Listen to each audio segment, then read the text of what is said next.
इस वीडियो में हम बात करेंगे जावास्क्रिप्ट के एक बहुत ही स्पेशल फीचर की, जिसको कहते हैं होइस्टिंग। तो जावास्क्रिप्ट में होइस्टिंग क्या होता है, what does it mean, hoisting करता क्या है और ये कहाँ पर यूज होता है। तो चलिए शुरू करते हैं। So what is hoisting? Hoisting कहते हैं उस प्रोसेस को जो कि बेसिकली हमारे जो भी डिक्लेरेशन है, जहाँ पे हम वेरिएबल डिक्लेरेशन करते हैं या फिर फंक्शंस की जो डिफाइन करते हैं, फंक्शन डेफिनेशंस जो होती हैं, उनको बेसिकली मूव करता है automatically to the top of their scope. तो ये करता क्या है, फॉर एग्जाम्पल हमने कोई एक स्क्रिप्ट लिखी, यहाँ पर शुरू की है हमने कोई भी स्क्रिप्ट, और यहाँ कहीं बीच में हमने कोई वेरिएबल डिक्लेयर किया है, वेरिएबल को डिक्लेयर किया है और आगे और स्क्रिप्ट है, कहीं पर भी यूज कर रहे हैं हम उस वेरिएबल को। तो होइस्टिंग क्या करता है, बेसिकली जो होइस्टिंग होती है वो जब भी कोई जावास्क्रिप्ट का कोड ब्राउजर रीड करता है तो वो एक ग्लोबल एग्जीक्यूशन कंटेक्स्ट को क्रिएट करता है।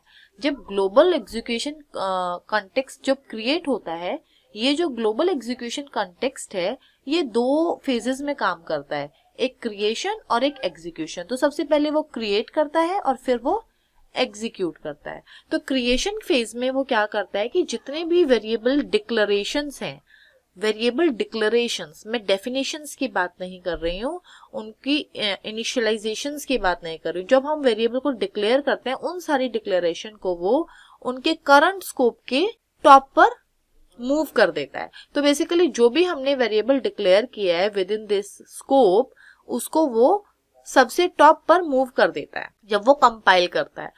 यानी कि जिस तरीके से हम फंक्शन को जब डिफाइन करते हैं, तो कंपाइलेशन के टाइम जब वो फंक्शन को रजिस्टर कर लेता है, कहीं पर स्टोर कर लेता है कि ओके एक फंक्शन है जिसका नाम है ऐड, जो 2 पैरामीटर ले रहा है, ऐसा कोई फंक्शन है। तो जब भी वो फंक्शन को हम कॉल करते हैं तो इट गेट्स रिमेम्बर कि हाँ ये फंक्शन था, मैंने यहाँ स्टोर किया था, और वो उस फंक्शन को एग्जीक्यूट करता है। इसी तरीके से ये वेरिएबल को भी जब ये ऊपर मूव करता है तो उनको एक स्टोरेज में, एक मेमोरी में रजिस्टर कर लेता है कि हाँ इस टाइप का वेरिएबल है, और उसके बाद हम उसको कहीं भी यूज कर सकते हैं।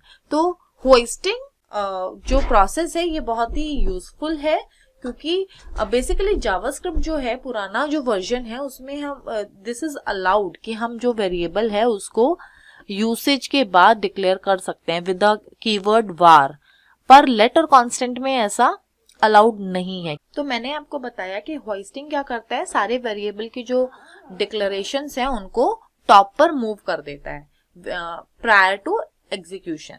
एग्जीक्यूशन के वक्त रन टाइम से पहले वो मूव कर देता है। फॉर एग्जाम्पल मैं यहाँ पर कह रही हूँ कि मैं एक प्रिंट कर रही हूँ यूजर नेम। यूजर नेम यहाँ पर एक वेरिएबल है और प्रिंट मैं पहले कर रही हूँ और मैं उसको डिक्लेयर बाद में कर रही हूँ।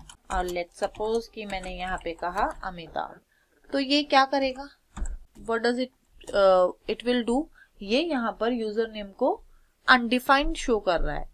अनडिफाइंड क्यों शो कर रहा है, क्योंकि ये एग्जीक्यूशन के वक्त इसकी जो डिक्लेरेशन है यूजर नेम की, इसको उसने ऊपर कहीं पर मूव कर दिया, यहाँ पर कहीं पर मूव कर दिया, पर उसने सिर्फ डिक्लेरेशन को मूव किया है, डेफिनेशन को नहीं, उसने डिफाइन नहीं किया है। तो अभी भी उसके लिए वो अनडिफाइंड है। ये जो कोड है वो जब ग्लोबल एग्जीक्यूशन कंटेक्स्ट बना क्रिएशन फेज में, ये कुछ ऐसे ही हुआ होगा। यूजर नेम यहाँ पे उसने डिक्लेयर किया और यहाँ पर उसने उसको रीअसाइन कर दिया वैल्यू, बट यहाँ पर जब मैं उसको कंसोल करा रही हूँ तो इसकी वैल्यू अभी भी अनडिफाइंड है, क्योंकि उसको मैंने अभी अमिताभ नाम से डिफाइन नहीं किया है। तो वेर के केस में ये अनडिफाइंड कर रहा है, ऑल्दो ये जो वेरिएबल की डिक्लेरेशन है उसको ये ऊपर जरूर मूव कर गया है। मैं अगर यहाँ पर लिखती हूँ तो भी वो अनडिफाइंड करता है, क्योंकि इसने वेरिएबल को होइस्ट कर दिया है, इसने वेरिएबल को ऊपर मूव कर दिया है, जो साइलेंटली है, जो हमें दिख नहीं रहा, बिहाइंड द सीन्स इसने ये कर दिया है, पर ऐसा हो चुका है। तो दिस इज ये हमें एरर नहीं देता। जबकि अगर मैं इसको लेट कीवर्ड या कॉन्स्ट कीवर्ड के साथ यूज करूं तो ये मुझे एरर देता है और ये कहता है कि इनिशियलाइजेशन से पहले मैं इस वेरिएबल को यूज नहीं कर सकती। तो ये एक और रीजन है वेर वेर को यूज ना करके लेट और कॉन्स्ट को यूज करने का। क्योंकि वेर के केस में क्या होता है, सपोज करो कि यहाँ पर एक मेरा बहुत सारा कोड है और एज अ डेवलपर मैं यहाँ पर कुछ डिबग कर रही हूँ, तो मैं देखना चाहूंगी कि ये यूजर नेम कहाँ से आया, यूजर नेम की क्या वैल्यू है। तो मैं इस कोड को सारे ऊपर ही ढूंढूंगी कि यूजर नेम कहाँ से आ रहा है।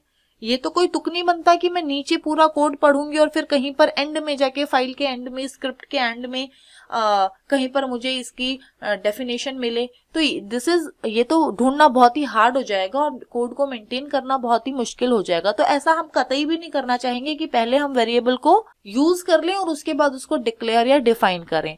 तो वेर के केस में ऐसा हम कर सकते थे, पर लेट और कॉन्स्ट के केस में हम ऐसा नहीं कर सकते क्योंकि वो हमें एरर देता है। वेर के केस में वो एरर नहीं देता जबकि वैल्यू को अनडिफाइन कर देता है, तो उस केस में हम गलती होने के चांसेस बढ़ जाते हैं। जबकि अगर हम लेट और कॉन्स्ट यूज करते हैं तो वो चांसेस कम हो जाते हैं क्योंकि वो हमें अलाउ ही नहीं करता ऐसा करना।